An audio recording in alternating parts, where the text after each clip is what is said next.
Hello. Good afternoon. Happy Friday.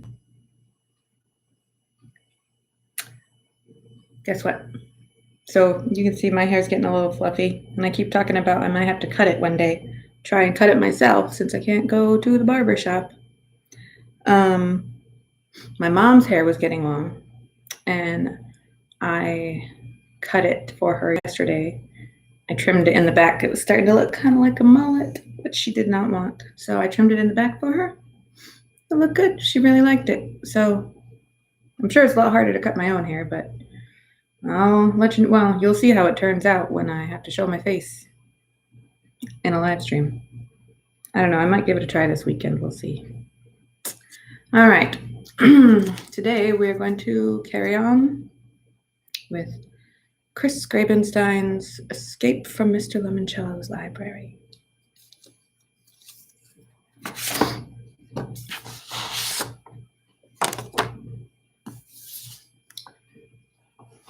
We are on chapter 43, page 223.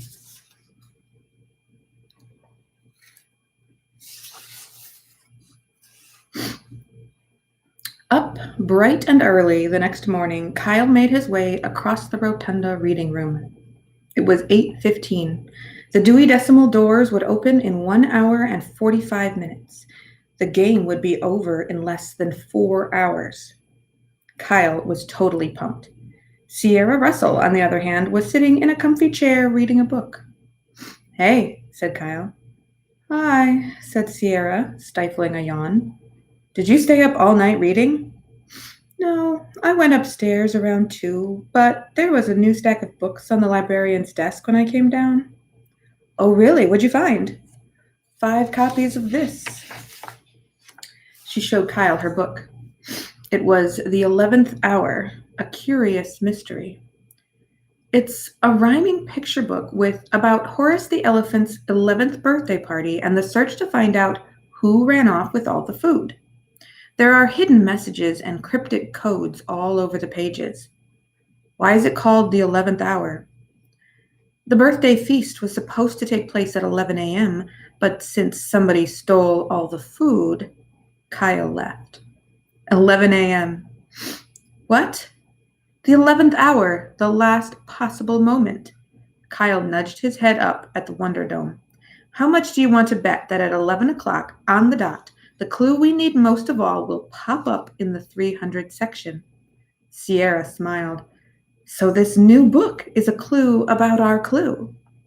"That's my guess. Did you eat breakfast?" "Not yet." "Well, what are you waiting for?" said Miguel as he strode into the room. "Today's the big day. We're going to need our energy for the final sprint." "He's right," said Akimi, climbing down the spiral staircase. "The doors open in less than 2 hours. Then we only have 2 more hours to figure everything out." "But," said Kyle to his other teammates, "Sierra just figured out when we'll get the big 300s clue." He gestured toward the picture book. "At the last possible minute." "What?" said Akimi. 11:59? "Close. 11 o'clock." "Awesome," said Miguel. "It must be a very good clue." Kyle and his team went into the cafe, where they found Haley Daly seated at a table, eating half a grapefruit and staring blankly through the glass walls into the rotunda. "Hey, Haley," said Kyle. "How's it going?" "Not bad. You?" "Good. Win or lose, we're having a blast." "We're the fun bunch," said Akimi. "You guys really get along, huh?" "Oh, yes," said Sierra. "I haven't had this much fun since I was 6. "Seriously?" "What's the matter, Haley?" said Akimi. "Life not so good on Team Charles?" "It's okay, I guess. I mean, we've pulled together some good clues and all." "Well," said Miguel, "if you ever want to switch sides, we're always looking for new members." "Can I do that? Just switch sides? Even though I know everything about what Team Charles did all day yesterday?"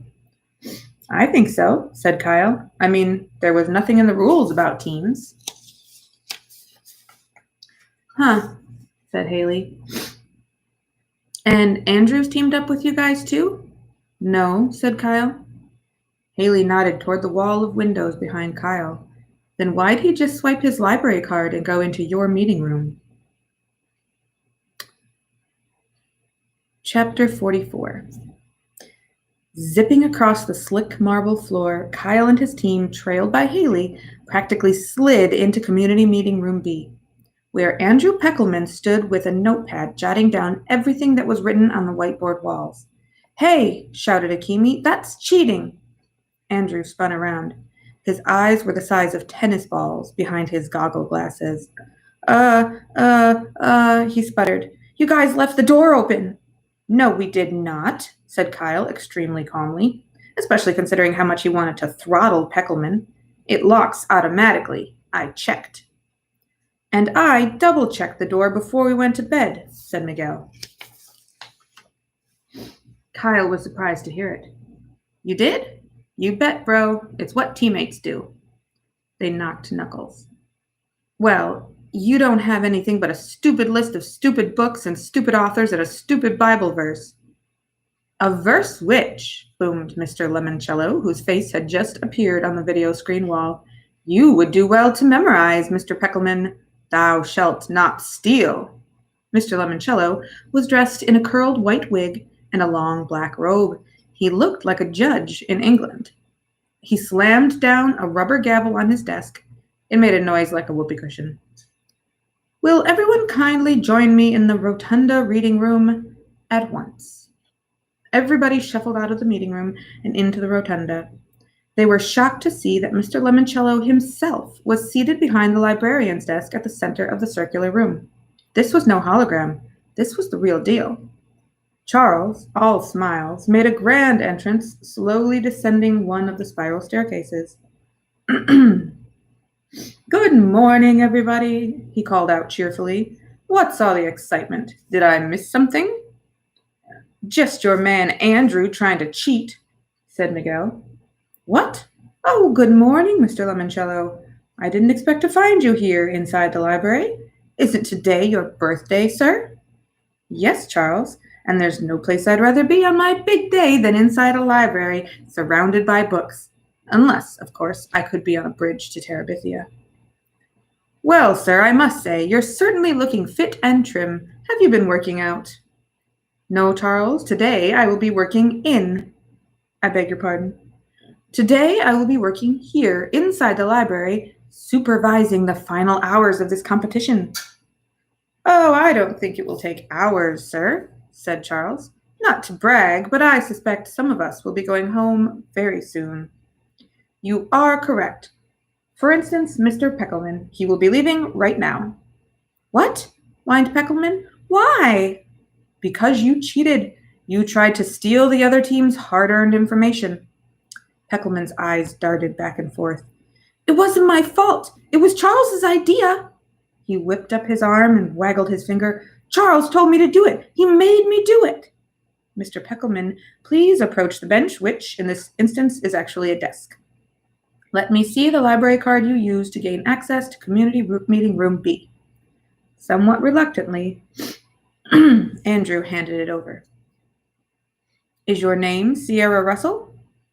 "No, sir," Andrew said to his shoes. "He stole my card?" said Sierra. She opened her latest book and pulled out the library card bookmark. "Whose card do you have, Sierra?" asked Charles. "Andrew Peckelman's." "Aha," said Charles.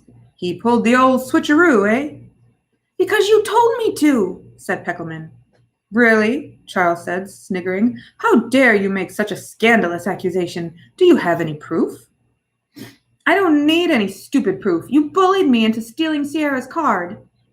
Mr. Lemoncello banged his gavel again. "And thus ends the story of Andrew and the terrible, horrible, no good, very bad day. Mrs. Bunny?" A hologram of the old lady Bunny from Goodnight Moon hopped on top of the librarian's desk. "Good night, Andrew," said the bunny. "Your time with us is all through." Clarence and Clement, the security guards, appeared and escorted Peckelman out of the building. "Sir," said Sierra, "would you like Andrew's library card for the discard pile?" "No, thank you. That card is now property of Team Kyle." Haley Daly raised her hand. "Yes, Haley?" Kyle saw her shoot a withering glance at Charles. "How may I help you, dear?" asked Mr. Lemoncello. Well, sir, if it's okay with you, I'd like to switch sides. I want to join Kyle Keeley's team. Chapter 45. Zap, said Mr. Lemoncello, waving his arms like a magician. Zip! You're now on Kyle Keeley's team. Haley, said Charles, how can you desert me? The same way you just deserted Andrew. Do we get her library card too? Asked Kyle. Indeed you do, plus any and all information she chooses to share with you.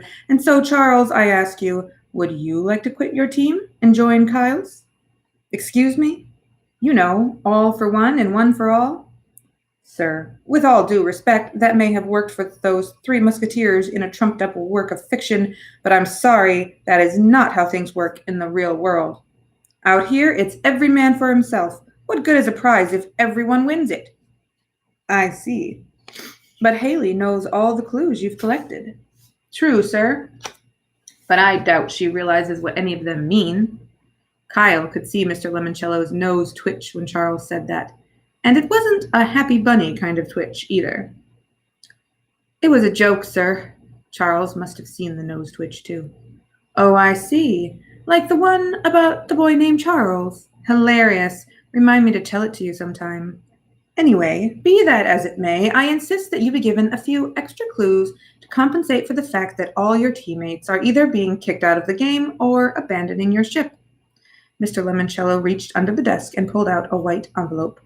This, Charles, is for your eyes only.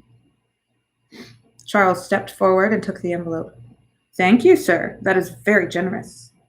I know. You may also ask me one question, but please don't waste your question asking me, where is the alternate exit? Because I do not know.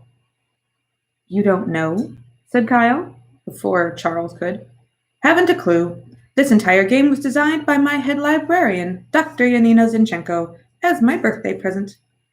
But, said Akimi, you could just ask Dr. Zinchenko how to get out, right? Akimi Hughes, are you one of those people who read the last chapter of a book first to see how it ends? No, but good. It's much more fun when the ending is a surprise. Dr. Zinchenko is the only one who knows how and where to exit this building without setting off all sorts of fire alarms. Any clues I personally delivered during the course of this game were completely scripted for me by Dr. Z. Okay, said Charles. Here's my question. Mr. Lemoncello raised a hand. Before you ask it, be advised, your opponents will also hear my answer. Fine. Why is the book on the bedside table in your private suite from the mixed-up files of Mrs. Basil E. Frankweiler by E. L. Konigsberg? Because when I was your age, Mrs. Tobin, my local librarian, gave it to me. Miguel raised his hand. Yes, Miguel? Can we have one bonus question too? He asked politely. No, said Mr. Lemoncello. However, I will give you one bonus answer, which Charles, of course, will also hear. Your bonus answer is lodgepole, loblolly, and Rocky Mountain white. What are 3 different kinds of pine trees? Said Charles, just to show off, and to let Kyle's team know their bonus answer didn't give them any kind of advantage. I am told that is correct, said Mr. Lemoncello, touching his ear. He reached under the desk, and this time pulled up a 3-foot-tall hourglass, a giant version of the red plastic timers that came as standard equipment in a lot of his games. He turned it over. It's the jumbo 3-hour size, he said, as the sand started trickling down, because it is now 9 o'clock, and you have only 3 more hours to find your way out of the library. Good luck, and may the best team, or in Charles' case, the best solo effort, win. Chapter 46.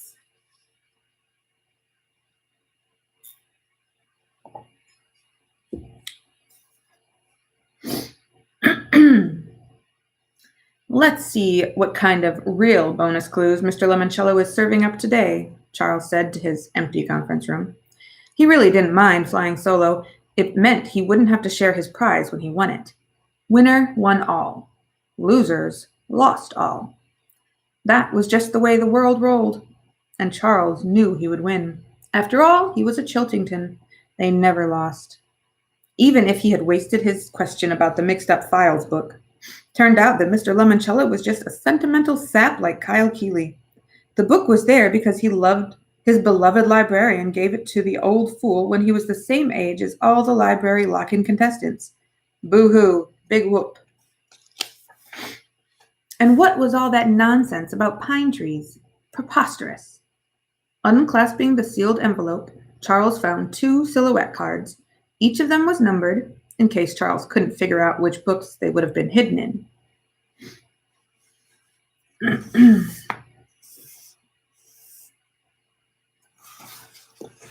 Babied? Charles wondered. No, crawled. He examined the second free card. 3 dinners, 3 couples, a restaurant. This one was difficult. Charles decided to put the 2 new pieces into the puzzle to see if their meanings would become clearer.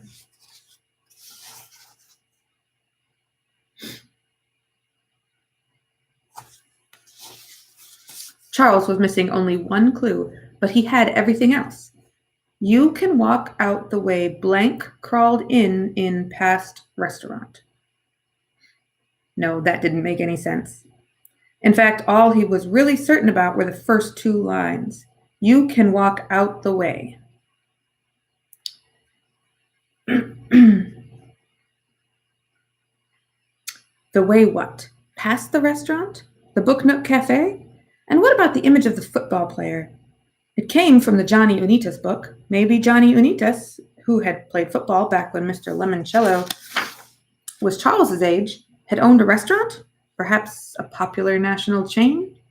If so, there might have been one in Alexandriaville, maybe right here in the old Gold Leaf Bank building. Could the last bit be in Johnny Unitas's restaurant?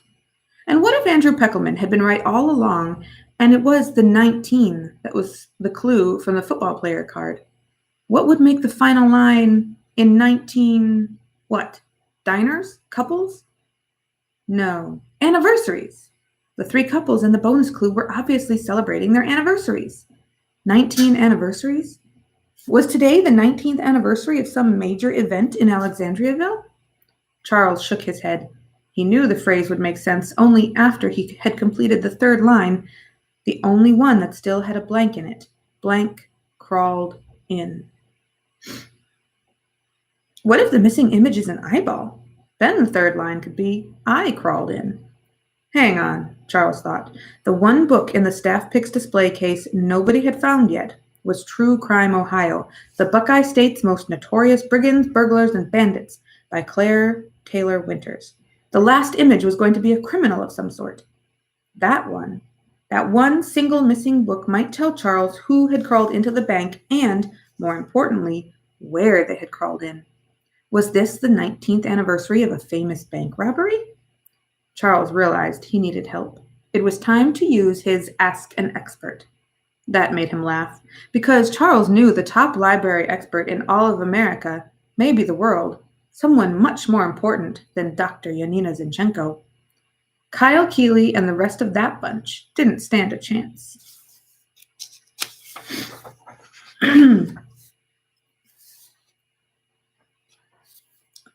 Chapter 47. Eager to find out all he could in the final minutes before the Dewey Decimal doors reopened on the 2nd floor, Kyle listened as Haley Daly detailed everything she had learned on Team Charles. Meanwhile, Akemi added Andrew's and Haley's library card to the list on the whiteboards in Community Meeting Room B. We were piecing together a picture puzzle, said Haley. It was like a memory match game or that old TV show Concentration. We played one of those too, said Miguel. A rebus.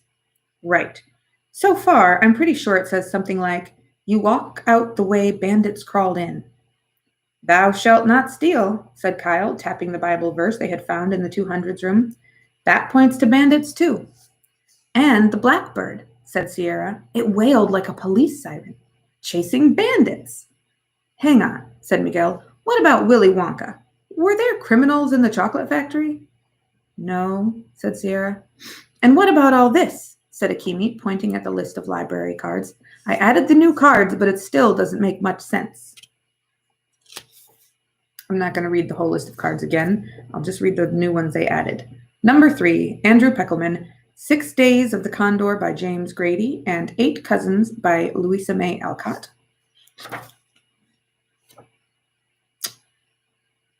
And Haley Daly, number 8, Turtle in Paradise by Jennifer L. Holm, and A Wrinkle in Time by Madeline L'Engle. Wow, said Haley. What a mess. Tell me about it, said Akimi. I don't think it's another author title game, said Sierra, like up on the Wonder Dome. Huh, said Haley. Long story, said Miguel. We'll save it for later.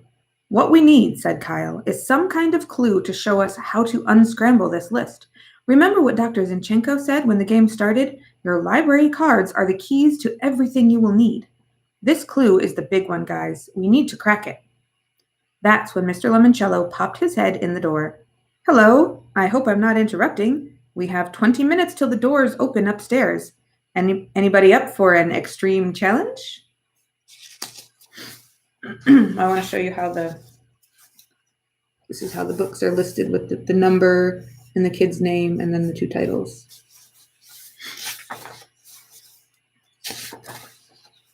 Chapter 48.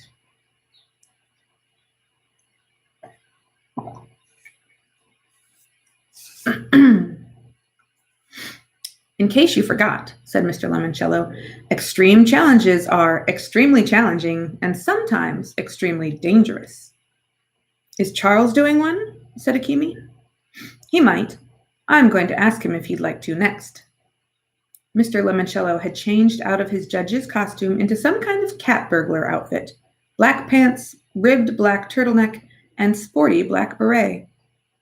Is that costume a clue? Asked Haley, because it goes with the whole bandit theme.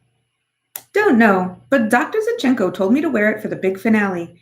Is there going to be a finale? Maybe with Charles, mumbled Kyle. We're sort of stuck. At least till 11, added Sierra. That's when the most important clue will appear on the ceiling.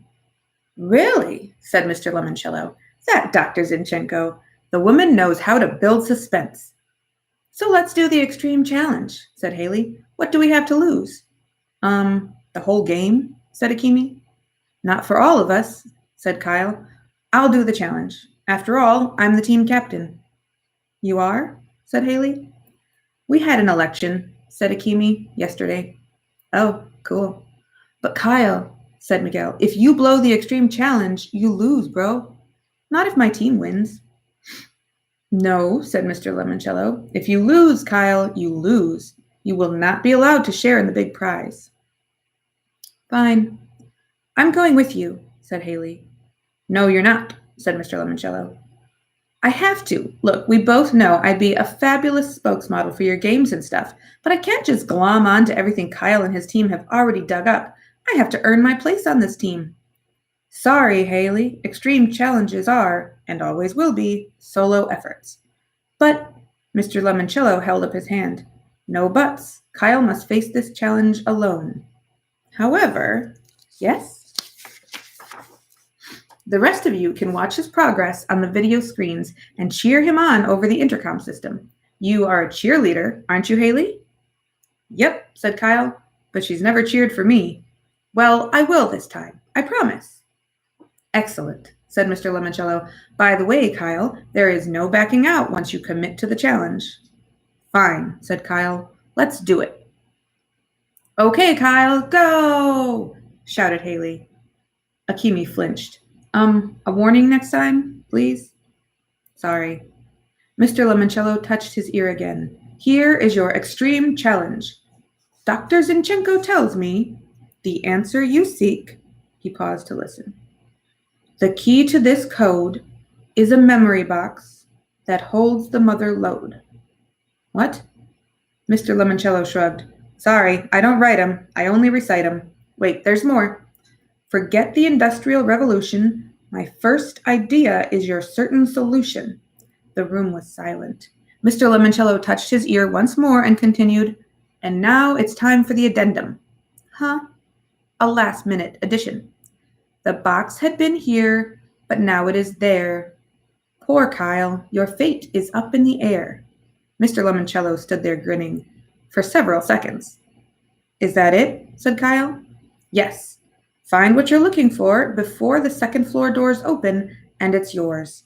Fail, and you, Kyle, will be eliminated from the game, and your team, due to that series of unfortunate events, will be forced to struggle on without you. Good luck. You have 15 minutes. And Mr. Lemoncello left the room. Dude, said Miguel, shaking his head, you are so dead. Wait a second, said Haley. I think I know how to find what Mr. Lemoncello was talking about. You do? Said Kyle. I better. I'm the one who moved it from here to there. Chapter 49.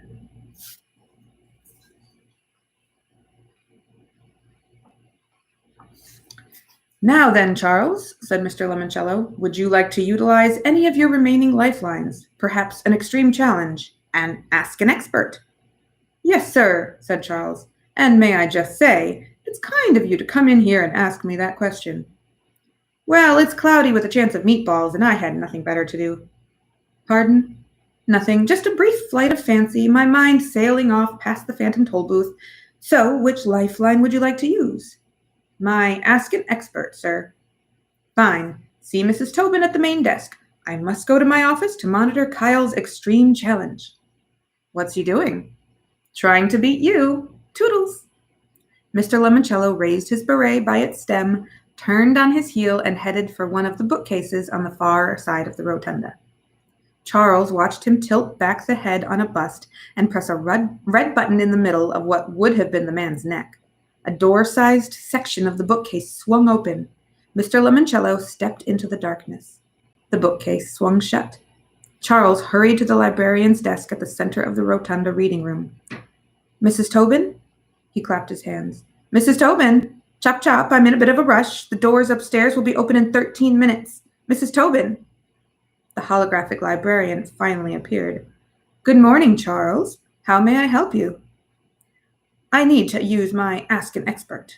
Very well. Whom do you wish to consult with? Someone who knows his way around a library. If that is all you require, Charles, perhaps I can be of assistance. I need to talk to my Uncle Jimmy. Your Uncle Jimmy? Could you please be more specific? Yes, of course. James F. Willoughby III. The James F. Willoughby III? Yes, ma'am. The head librarian of the Library of Congress in Washington, D.C. is your uncle? That's right. If my mother's brother, Uncle Jimmy, the top librarian in all of America, can't help me find the one book I'm looking for, nobody can.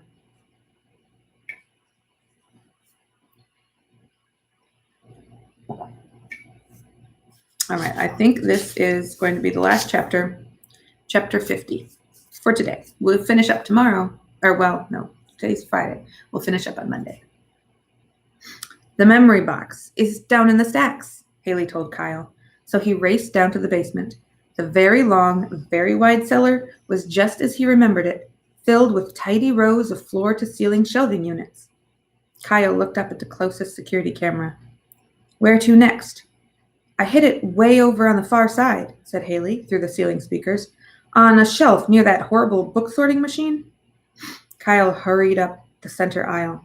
Suddenly, a heavy metal bookcase thundered in from the right, sliding like it was on roller skates. Watch it, shouted Haley. The bookcase skidded to a screeching halt, blocking Kyle's path forward. Go left, suggested Miguel. The whole team was watching and cheering him on. Kyle went left, and another steel shelving unit shuffled in from the side. Jump back, shouted Akimi. The shelf slammed to a stop 2 inches in front of Kyle's feet. Kyle, you okay? Yeah. This is like the hedge maze in the Triwizard Tournament, said Sierra. Huh? Harry Potter, Book 4, Goblet of Fire. Right, need to read that one too. Kyle, of course, realized he'd just discovered the most extreme part of his extreme challenge. Each one of the sliding floor-to-ceiling bookcases was loaded down with heavy cardboard cartons, books, or metal storage bins, They probably weighed several tons each. If Kyle was in the wrong place when a shelving unit came shooting in from the side, he'd be flattened like a pancake under a steamroller. "Warning," announced the official-sounding lady in the ceiling. "You have 12 minutes to complete this challenge." He had to keep going. Like Mr. Lemoncello said, there was no turning back now. Unless, of course, he wanted to go home a loser. Ha! Never. Kyle jogged up an alleyway between two walls of bookshelves. "Left turn!" Haley shouted. "Now!" The wall on Kyle's right swung open, revealing 6 swiveling sections, each pivoting panel maybe 20 feet long, all skittering sideways and gliding backwards to create new walls and reconfigured pathways. "You've only got like 10 more yards to go," coached Haley. Kyle weaved his way around the randomly shuffling shelves. But as soon as he was on any kind of straightaway, the walls started to rearrange themselves again. Finally, Kyle scooted down a corridor so tight he had to turn sideways to squeeze through. The walls stuttered to a stop, and the voice made another announcement. "Warning, you have 8 minutes to complete this challenge." "I'm trapped," Kyle shouted. "There's no exit." None of his teammates said anything for a real long time. Finally, Sierra's voice rang out from the overhead speaker. "Put your hand on the right wall," she said. "What? Why?" "When I was little, I played a lot of maze games. If the walls are connected, all you have to do is keep one hand in contact with one wall at all times, and eventually you'll reach the exit or return to the entrance." "Do it," coached Akimi. "It'll work, bro," added Miguel. So Kyle kept his right hand firmly planted on the right wall of shelves and started inching his way forward. "Go, Kyle!" cheered Haley. "Hug that wall! Hug that wall!" The passageway widened. Kyle kept his hand glued to the right wall and went around corners through switchbacks until finally he stepped into an opening near the book return conveyor belt. "You made it!" shouted Haley. "Woohoo!" All the shelves streamed back into their orderly church pew positions. "Good," said Kyle. "Getting out should be easier than getting in. Where's the box, Haley?" "I put it on the shelf." "Which one?" "That one." "Warning," announced the calm female voice in the ceiling again. "You have 3 minutes to complete this challenge." Kyle stared up at the nearby camera. Haley, what exactly am I looking for?" "A cardboard box in a drawer." "Okay, there are like 1 billion of those." "I flagged it with a piece of pink tissue." Kyle raced to a shelf. 2 minutes, announced the calm lady. "This one?" said Kyle. "Yes, look in the steel drawer." "I thought you said it was cardboard." "It is. Open the lid. Not that lid. The other one." "This one?" "No, the one under it." 1 minute. "Hurry, Kyle." "I'm hurrying." "Flip it open." Kyle did as he was told. He flipped up the lid on a steel drawer and found a battered boot box. Every member of Kyle's team shouted the same thing. "Grab it and run," added Akimi. Kyle did. He tucked the boot box under his arm and ran like he had never run before. He sprinted across the basement floor. He raced up the steps 2 at a time. When he hit the rotunda, his heart was pounding against his ribs. 30 seconds. He speed skated across the marble floor. It was so slippery, he lost his balance. He fell forward, dropped the box. It flew out of his hands, hit the slick floor, and slid like a hockey puck across the threshold into Community Meeting Room B. A buzzer sounded. "Time is up," announced the calm voice. "Yo!" shouted Miguel. "You made it, bro!" And Kyle started breathing again. That's the end of that chapter. On Monday, we'll be on chapter 51, page 257. And I think, let me see how many pages are left. I think we'll be able to finish on Monday because there are only 288 pages. So that's just 30 pages, and I think we can do it in one day. Thank you for joining me. I will see you on Monday. Have a wonderful weekend.